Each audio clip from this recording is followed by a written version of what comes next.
really lucky for this episode to be joined by Dr. Kathryn Rowsell. She's a chartered and registered forensic psychologist working in a secure hospital and a research associate at the University of Birmingham.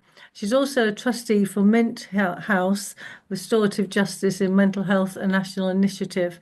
And she's currently training to be an ecotherapist. So this is what we want to talk to her today about, how a forensic psychologist has gone into that role. So welcome, Kathryn. It was lovely of you to join us. We're really interested in hearing about your work. Could you tell us about your route into forensic psychology? My background's actually in youth justice setting, so it's probably giving away my age a little bit, but when I finished my undergraduate and my first master's, I started working in youth justice settings. And it was around the time that they were being set up. So for those of you that remember, it was around the turn of the millennium. I was really sort of embedded in that work, worked there for around sort of 16 years.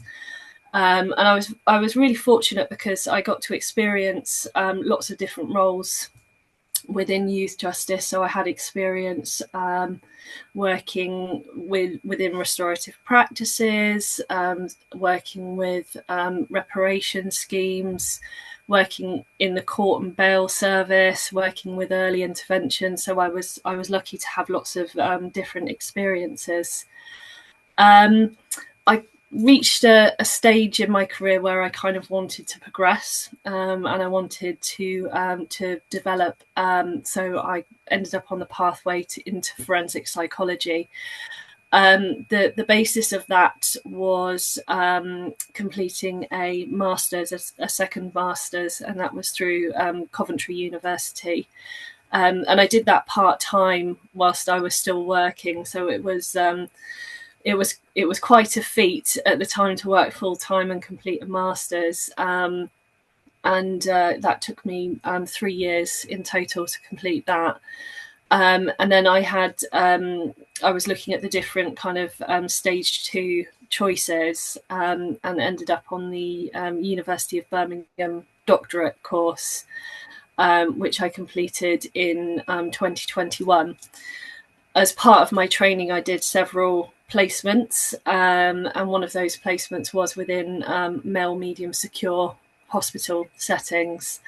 And I was very fortunate. Around the time I was finishing my course, a job came available, and I've not looked back. I've been in that service now for almost 4 years, and I really enjoy working in inpatient settings. In fact, I always kind of say to people that when I started my training, I would swear blind. There's no way that I'm going to ever work with adults. I will always work with children. Really enjoy working with children, and here I am post-training working now with an adult cohort.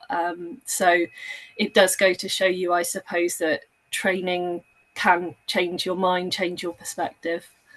So that's how I kind of ended up where I am.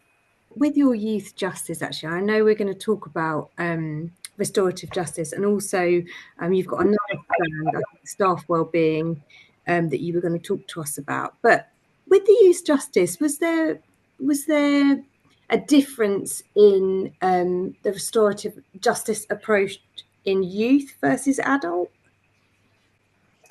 Yeah, very much so, I'd say. So restorative practices were embedded within youth justice services from their kind of, I suppose, their inception. So thinking back around that time, when youth offending teams were formed, prior to that, children were dealt with through the adult system. There was no separate system for children. So in the sort of 90s, when all of these ideas around, separating children from adult services, that's when restorative justice kind of really came to the forefront. So it was actually written into the very fabric of youth justice work, and is still used as really one of their primary interventions for young people. And so in that sense, people who are affected by crime, the victims of crime, really are central to the youth justice process. One of my roles when I was a restorative justice worker was contacting every single person who was affected by young people who came through our service. So it was part of my job role to work with that population of people who'd been harmed, and to try and see if there was a way that we could try and repair and restore that relationship, either being through a face-to-face meeting. I think that's how most people envisage restorative work, is that idea of sitting down and having a mediation. But we were fortunate enough in youth justice settings to be actually very creative. So reparation schemes are the children's version of community payback. And I remember some really lovely pieces of work. One that always comes to mind when I think about this work is a young person who had broken into a neighbour's garden, and I think had damaged some of the different parts of her garden. And so his way of making amends to her was to build her a bird box, which he gave to her as a gift, and she then put up in her garden as a kind of a reparation for the harm that he'd caused.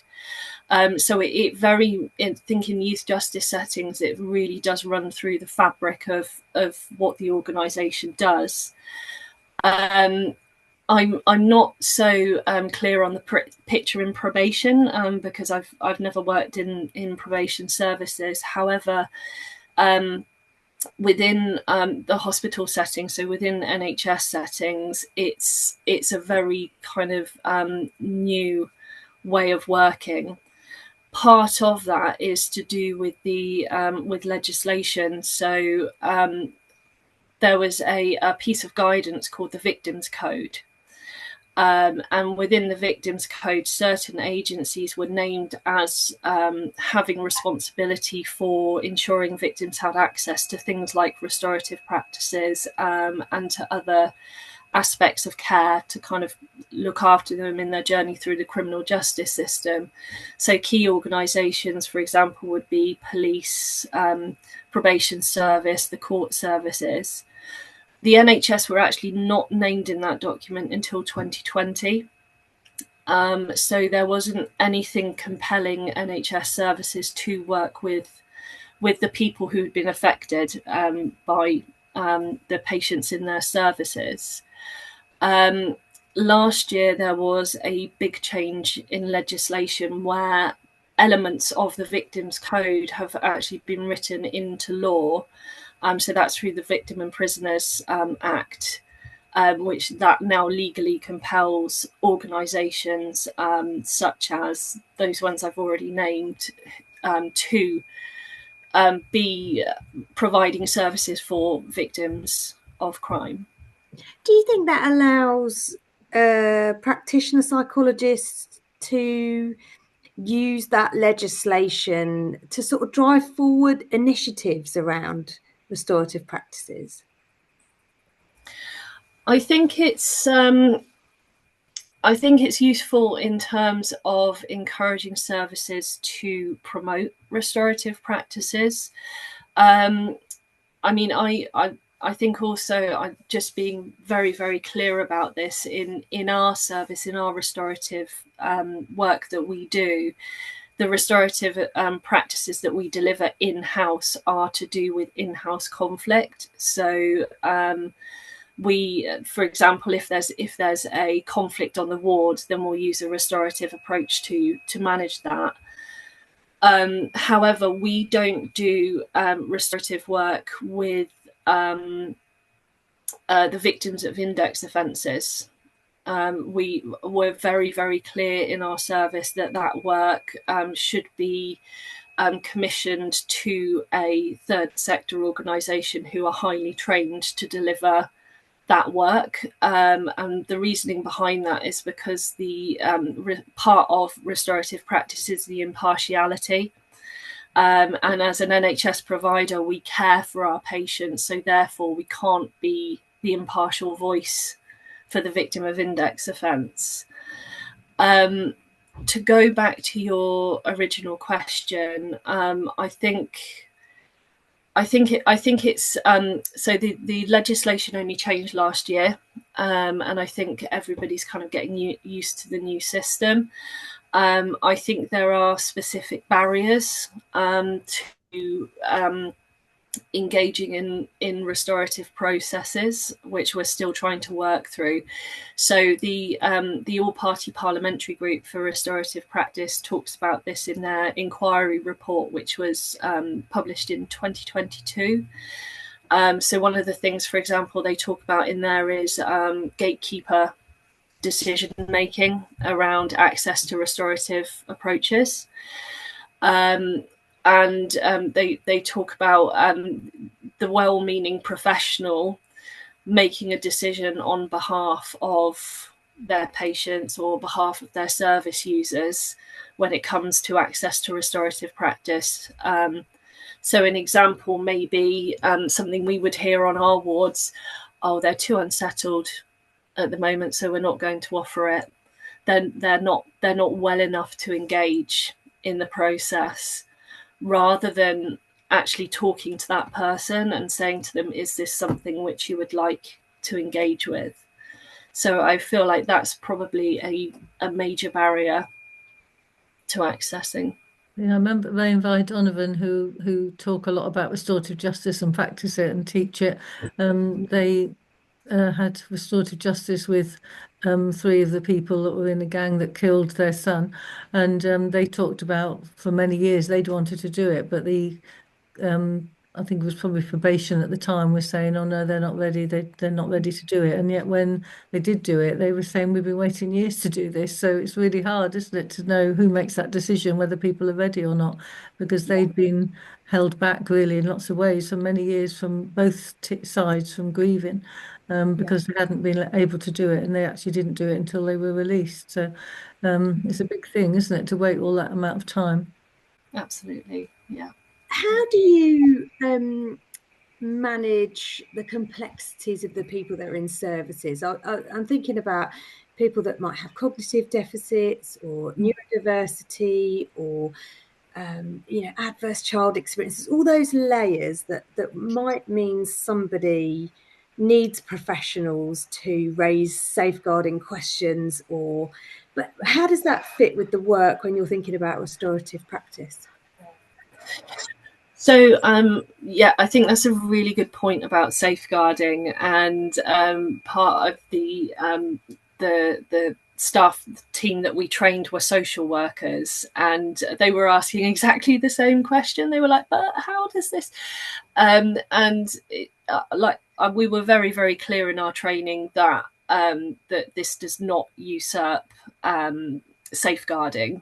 Safeguarding trumps everything, and if something needs to be acted upon, then we need to act upon it. Restorative practice as well, it's not necessarily there to be used in a, I suppose, behavior management way either. It's what we're trying to do is we're trying to repair that relationship, and that could happen in the moment. Sometimes it works in the moment, and I've had that myself, where I've been dealing with a dysregulated patient, and I've used restorative strategies to try and just help him understand my position and for me to understand his. All the way through to it could take 2 or 3 years sometimes for a restorative approach to actually come to fruition. I think your point about, I suppose, some of those individual differences that we see with people, each case is dealt with case by case basis, and there's always a way that you can make reasonable adjustments for somebody, and that's something that we strive to achieve with restorative practice, because another pillar of the work is about inclusivity, and about everybody kind of being given a fair chance to engage in those processes. Can you tell us more about the staff training you've delivered? Yeah, absolutely. So we were very fortunate to be given a pot of funding. And we have an organisation in our area called the Mint House, which is a centre for restorative practice. And they are accredited trainers for the Restorative Justice Council, who is the regulatory body for restorative work in the UK. So they agreed to be our training provider. One of their trainers is somebody I used to work very closely with in youth justice settings. And I knew she would be very up for the challenge of bringing quite a new approach into NHS services. So we teamed up, the two of us. We trained initially 50 members of staff in restorative approaches. So we had 5 lots of training events for 10 staff. And then our recovery college also asked if they could do a training course as well. So we had a few more people go through the training. The training itself was 3 days, and at the end of those 3 days, the staff were trained in delivering both formal and informal restorative conversations. So some of those things I mentioned a bit earlier in the interview about most people see restorative practice as that kind of 2 people sitting together and having a mediation or having a conversation, but we teach a range of different skills, different communication skills to help people think and work in a more restorative way.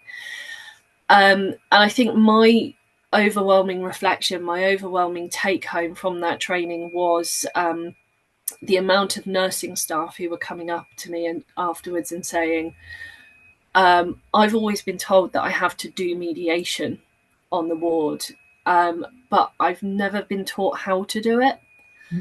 And I think that's really important, that we're kind of expecting staff to go and do actually what is quite a complex communication procedure, using quite highly developed skills to basically try and resolve a conflict on the ward without giving them the training that they need to be able to do it. So that is something which really stuck with me actually after the training. You gave an example when I spoke to you before about someone who'd gone absent without leave, and so it was sort of helped them to see about perspective taken. Could you sort of explain how that worked? Yeah, so this is something I've used a few times. So we do have the unfortunate incidents where patients do go AWOL, and we've used a restorative framework when that patient has come back to talk to them about what's happened, what they were thinking and feeling at the time, who was affected, and what they think they need to do now in order to move forward, to repair any harm that's been done.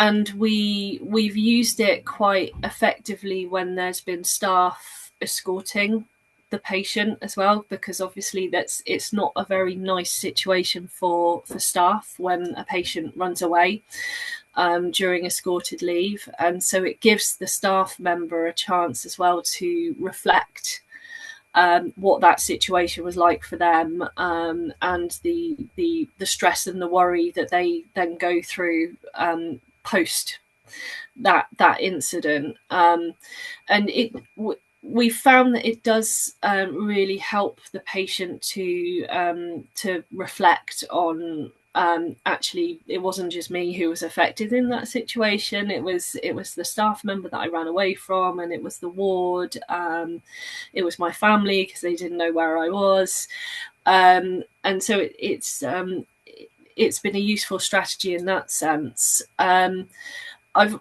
also used it several times as a framework in terms of just thinking about offending behaviour.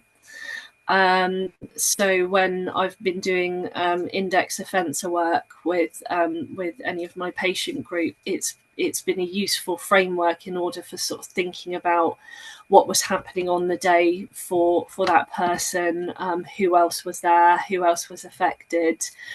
So it is something which can be adapted. Another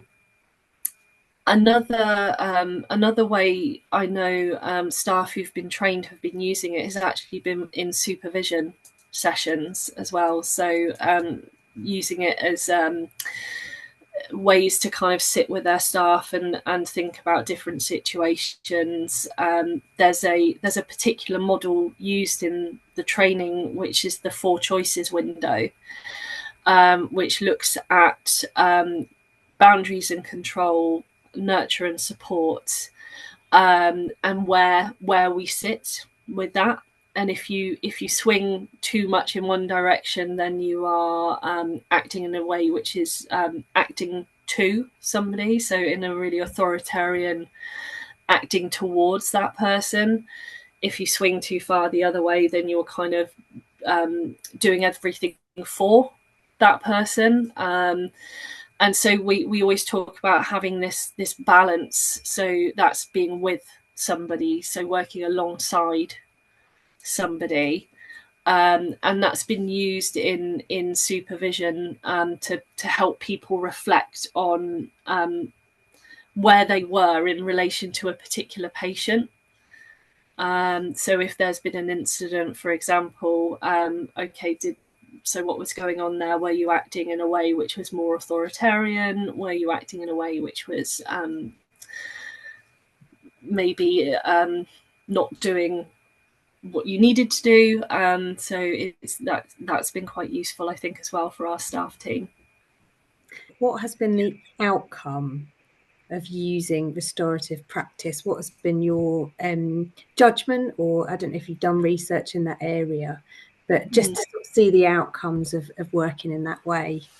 We have, at the point of the conference, which was about 2 or 3 weeks ago, now I know there's been more since, we've had probably around 63 restorative conversations across our wards and our community teams. So that's been times when staff have had conversations either with patients or other staff about conflicts which have happened. The aim of the project really is thinking about patient flow. So that idea of rather than when a situation happens, what tends to happen is that patient is just moved elsewhere. You know, there's been a situation, let's move the patient to another ward. But we've ended up in situations where we've almost been checkmated because somebody's been moved around so much and the conflicts have never been resolved, that person then ends up, they can't move anywhere because there are too many conflicts going on. So the idea was about trying to resolve those conflicts at the source. The way I like to think about it is those 63 conversations which have happened, that's 63 moves that we've potentially prevented from happening, which there has to be a cost saving in that, not even to mention the fact that we're repairing relationships and we're role modeling good conflict resolution to our patient group, and about taking responsibility. We have also, so I'm in the process at the moment of doing a qualitative evaluation. So we've interviewed 13 members of our staff team who did the training. We're still working on our themes, but they are showing some really positive results in relation to increasing relational security on the ward, improving staff confidence in using conflict resolution skills. But we have also sort of been thinking about what some of the barriers have been. And there's the old chestnut of time, like simply having enough time to do these interventions. Everybody's busy, and they are an approach which does take time. And also, as I mentioned earlier, again, the issue of gatekeeper, kind of like how are the decisions being made around who gets offered restorative practice and why. So we do have some really interesting results coming out, and some really lovely successes, I think, as well. Because you can imagine, the upset there is of moving people around and how difficult it is to do that. But also, if somebody has a member of staff, for instance, has had something happen to them, they can spend, or any of us could spend time ruminating and being distressed by it. Whereas if we can resolve it, not only are we teaching skills to both sides, it's also giving you a chance to give you a bit of headspace, really, to just get it out and finish with it. Don't have to carry it around for weeks or months, or the fear that the person's going to come back and what's going to happen when they do. So it does seem a really productive way of managing things.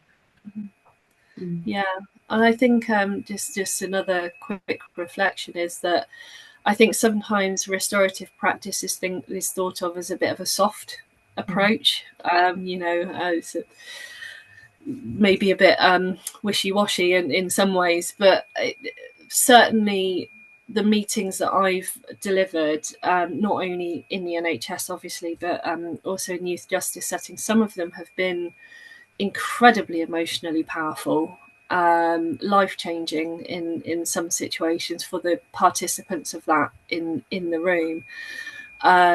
I've had meetings recently with staff members who've become quite emotional in the room and have said, "Oh gosh, I didn't realise that I was actually going to feel this way." So I think there's something about creating those spaces for people where maybe we step out of our professional head for a moment and acknowledge we're all human. Actually can be incredibly powerful. And I understand you're also an accredited independent sexual violence advocate. Could you tell us a bit about that role? I was fortunate enough to work for a organisation. It was a charity that supported young people who were victims of crime, basically those young people affected by crime. It was a role that I did for around 10 years, both as a freelance worker and also as a senior in the team. And as part of that, I did the training to become an ISVA, independent sexual violence advocate.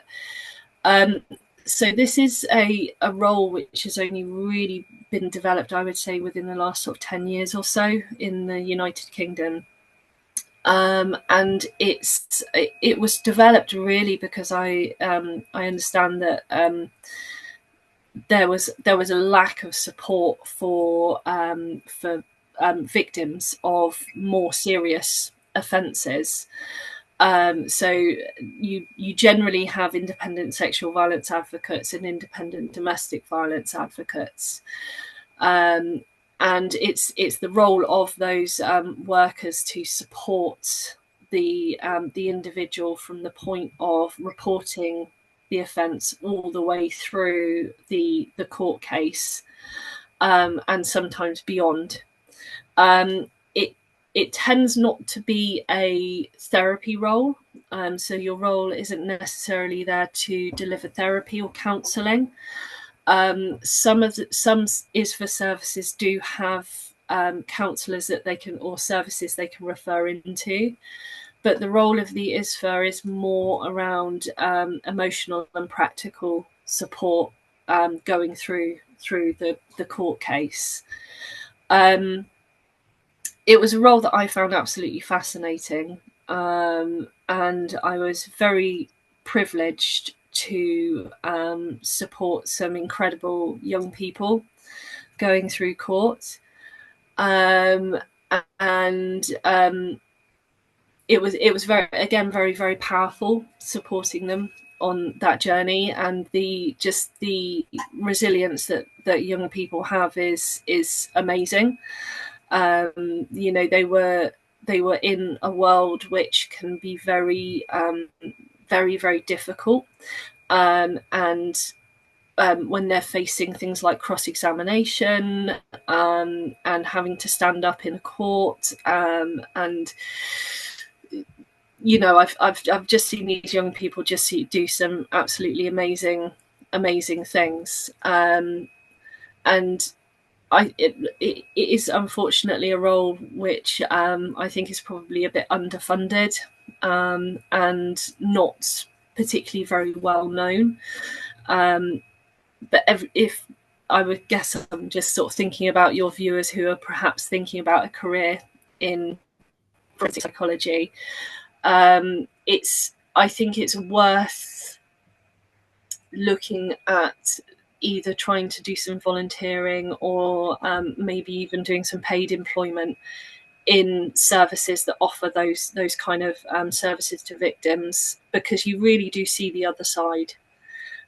You get to see what happens for those people who are affected by the impacts of criminal offences. Where would people look for those types of roles? So generally, those services are commissioned by organisations such as the police, the court services, and they tend to be run by third sector charitable organisations. So the organisation that I worked for was commissioned by our local police and crime commissioner. It's worth looking for organisations such as victim support as well, yeah. So there are opportunities out there. Yeah, and I think it's really important you mentioned that, because we often sort of try to help to people to think, how do they get into this role at all? But that is a really good way, isn't it, of gaining some experience from a different sort of perspective. I want to sort of talk about another string that you have to your bow now, and that's your work in nature-based approaches. Can you tell us a bit about that? Introduce us to that world. Yes, gosh. I'm just trying to think about my journey into that world. I'd say that I suppose on a personal reflection, being outside, being outdoors, that's always kind of been part of my nature. I grew up in deepest, darkest Somerset, for anyone who's familiar with the West Country. So I grew up in a really rural location, and have, you know, throughout my adult life, I've always sort of gone camping and sort of sought after just being outdoors, really. So I've always had an interest in ecotherapy and like the outdoors. We were offered a opportunity in our service to send a group of us on a course called Nature Well. And this is a program, a nature-based program delivered by the Natural Academy. And it's based on the principle that, and I think most people will agree with me here, that actually being outside is just better for you. It's good for you. It makes you feel good. When somebody's emotionally distressed, quite often the first thing we'll say to them is, "Oh, go and have some fresh air. Go and have a walk. Go and clear your head." And you know, there is a science behind that. So there was 9 of us went and trained in Nature Well, and I think we were all, I don't think we really knew what we were stepping into. It really is probably the best training I've ever done. They use a very experiential approach to their training. And you are outside, you are training in the outside world, and the basis of the approach is to try and get people to connect to nature, because the evidence shows us that if we can get people to connect to nature, it's going to improve their well-being. And there's two kind of theories behind that. The first one being that that being in nature triggers our parasympathetic nervous system. So effectively, it just helps us just to regulate ourselves, to be calm, and to just feel more of a sense of wellness.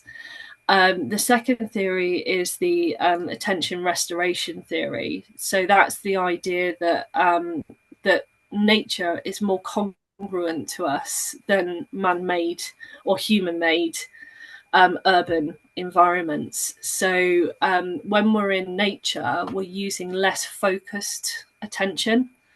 Actually, we're able to give our over-processed cognitive capacity a rest for once. It just helps us to just relax and restore ourselves.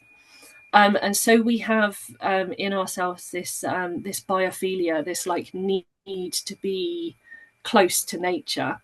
And that's quite often why we feel drawn outside. And so what the approach teaches you to do through 5 pathways is how to connect with the natural world. And you do that through connecting with your senses. So by using sight, sound, smell.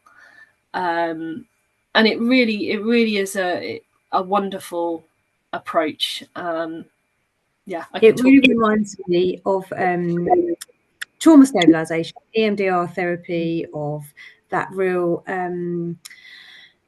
limbic system type approach that is less narrative, more about your body. And yeah, I mean, even talking about the senses makes me think about grounding and stabilization, and how sort of seeing that with patients we've worked with, it's been, life-changing. It definitely ties in with that idea of kind of somatic healing, and it's a salutogenic approach. So it comes at it from this idea of actually you're trying to build on your internal resources rather than trying to find the causation of some kind of illness within you. So it's kind of actually how can you build on what you already have in order to kind of restore and make yourself feel better. How does it work in secure settings? I think that is, as you were talking, I was thinking about all those times where something might happen on the unit, and usually one of the more restrictive practices is that leave is restricted, or that you lose privileges in that way, that perhaps the outdoor would be seen as a privilege. So how have you seen it work in secure settings, or what have been the challenges? So I guess just a reflection that this is a very new, very emerging field. There are sort of 2 or 3 of us, I would say, who are really trying to push this forward in forensic services, secure services. I'd reflect actually that we're probably a lot more further along than people think. So a lot of prison services, for example, already have horticultural programs, and a lot of the kind of older Victorian asylums have all this wonderful outdoor green space. I think in secure services, I think one of the major barriers we have are our buildings, and the way that our units are built. We also face the issues with patients having leave, and what we've tried to do is we've tried to be creative around that. So I do want to give a shout out to Alice Walker, who is a psychologist based over in Avon and Wiltshire, because I have borrowed this idea. She knows that I've borrowed it.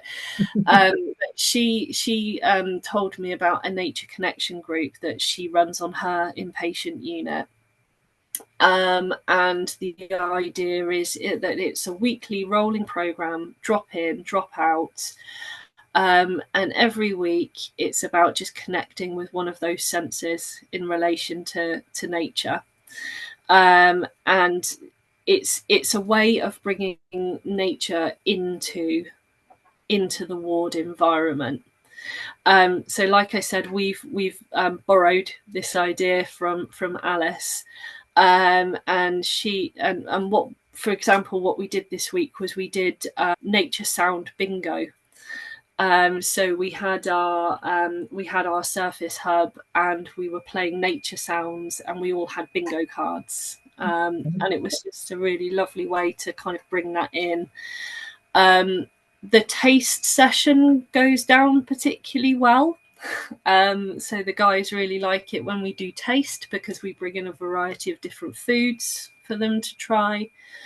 And we had a particularly lovely session a few weeks ago where we were painting. So we were just encouraging the guys. We went out into the garden, and one of the guys found a dandelion, and he painted a dandelion, and another guy found, like, drew the clouds in the sky. So it can be that light touch, but it's just about getting people to just connect in with nature, and what it means to them, and to come outside with us and have half an hour fresh air. Oh, it sounds amazing. It sounds a really important thing to do, and you can see intuitively why that would feel good to be able to do that. To be able to just settle and just study a dandelion or study a cloud.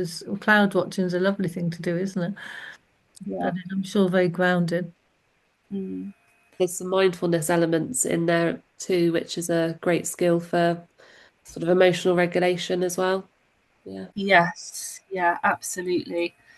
So every Nature Well session will start with a grounding, and that's the way that you start.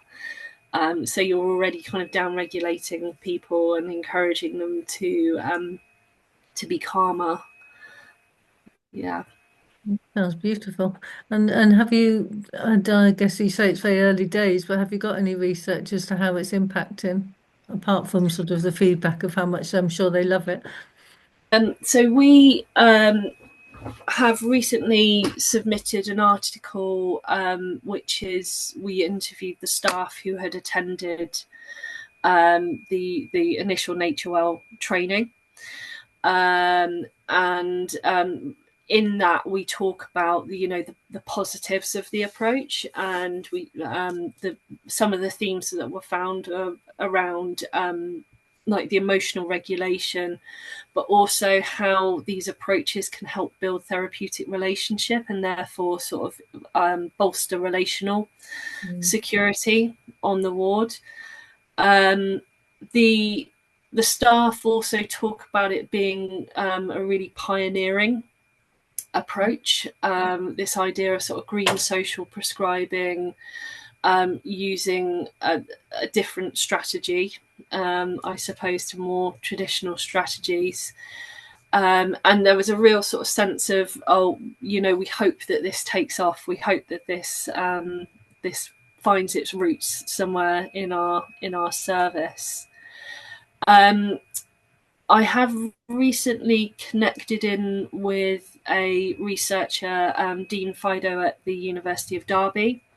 So at Derby, they have a nature connectedness research group who look at this work, and Dean has done some really interesting research around how nature connectedness relates to certain personality facets which are linked to more antisocial behaviour. and he's found some really interesting findings around so the possibility that offenders might actually be more biophobic. So this idea that if you have an antisocial personality, that you're more likely to be drawn to more urban environments, that you're more likely to live in a city, and that this idea that nature connectedness is actually linked to empathy and agreeableness. So there's a bit of an argument there, really, for if we can introduce nature-based approaches into offending behaviour programs, then actually we might be able to help increase levels of empathy in antisocial populations. Oh, that's really interesting, because there was a paper quite a few years ago now, was saying that there was no what was then called psychopaths in Scotland, and they said, oh no, they've gone to the cities. They don't like Scotland because it's too rural. They've gone into the big cities. So it's interesting, isn't it, that story is a theme that's going round, that people want to stay in a city rather than in the countryside. Mm-hmm. The one thing I would say about the evidence base at the moment is that I think it is lacking service user voice. So we are planning, along with Derby, to do an evaluation of forensic service users. So as our program progresses and we train more staff, we're hopeful that our patient group will want to talk to us about it, and we can then do some evaluation on their experiences. I'm really looking forward to my training later in the year. So, when I worked in a young people's prison, we used to do gardening with the people, and we would go out, and it was a really nice way just to chat over, explaining, about weeds, or what you pull out and what you don't, and watering, the importance of it. But it's a really nice informal way. But it was pleasurable to see, as the plants grew, the pride people had that they'd looked after them and that they'd helped nurture them. And within Grendon, we've got loads of plants. We'd have what we'd call a plant rep on each wing, so they would be responsible for the plants, and they would very often say, this is the only thing I've ever worked, kept alive, and they would really want to look after the plants and value them, and they would, make the place much more homely than there are place prisons can be. So definitely you can see the benefit of that. And I often think it's a shame that most prisons have got sort of outside spaces, but people can't just access them more routinely. I remember one prison I visited to do an audit. First thing in the morning, the officer would have a cup of tea, but stand with the gate open, and they could just go into what was a closed garden, but they could just walk around before groups. And you think that's a really nice thing to do, just to go for a walk. I mean, I go for a walk first thing in the morning, and it's always nice to sort of clear your head before you start anything else. And I was thinking it's such a shame all prisons can't do that. Let people just go out and have a walk about first thing in the morning before they go in, start work or start groups, because it does give you a chance to sort of get back in touch with the world. There's a lot of talk in the nature-based world, this idea of microdosing nature. So even just those kind of short 5-minute bursts during the day of going out and just having that time can be really important. And there are sort of two systems of well-being. One is sort of hedonic, which is I think people always think hedonism and associate it with something quite negative, but hedonic well-being is actually just about joy and enjoyment and pleasure, and that sounds like kind of what people were getting from it, that sort of pleasure from just being outside. And then the second system is eudaimonic, which is around purpose, and about finding pleasure through purpose. And that's where the gardening and horticulture fits in, this idea of creating green space. Skills development is so important, I think, in our service user group in terms of recovery and rehabilitation. And also skills for the future when they've got their own gardens to look after, small or large. It's nice to have those skills and to know even where to start, isn't it? In terms of the sort of impact of nature-based approaches, how does that impact staff's well-being? in all the research I've been doing around Nature Well, it's become really clear to me that actually forensic settings are just as detrimental for staff as they are for our patient groups. And occupational psychology is a little bit ahead of us in terms of this. So they've done quite a lot of research around the impact of using nature as a way to help workers improve their well-being, and they're showing some quite positive effects of just spending 5 minutes to go outside in a work day and just have some time in nature. I think our staff in forensic settings have some additional barriers to that. So we have the added joy of having to go through security, to sign keys in and out, and all of these I think can just add some additional barriers to staff being able to take some time during their breaks to do this. However, we are doing some work to try and mitigate this. So we have delivered several away days now. We've gone along and we've delivered some sessions to our staff teams outside.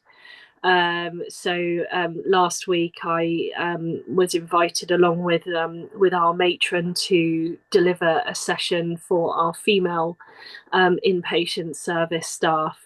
And we went along and we built some nature mandalas, and we did some nature collaging, and it was really well received from the team. And just hearing sort of over and over again about, oh, it's been really good to get away today, to get away from the ward, to have some time out here. I mean, admittedly, they chose their day well, because it was one of the days where it's 21 degrees outside. So everybody was quite happy to be out in the sun. But again, that sort of ties into that idea of sort of hedonic well-being, and that idea of just the enjoyment of being outside can be really beneficial to staff well-being.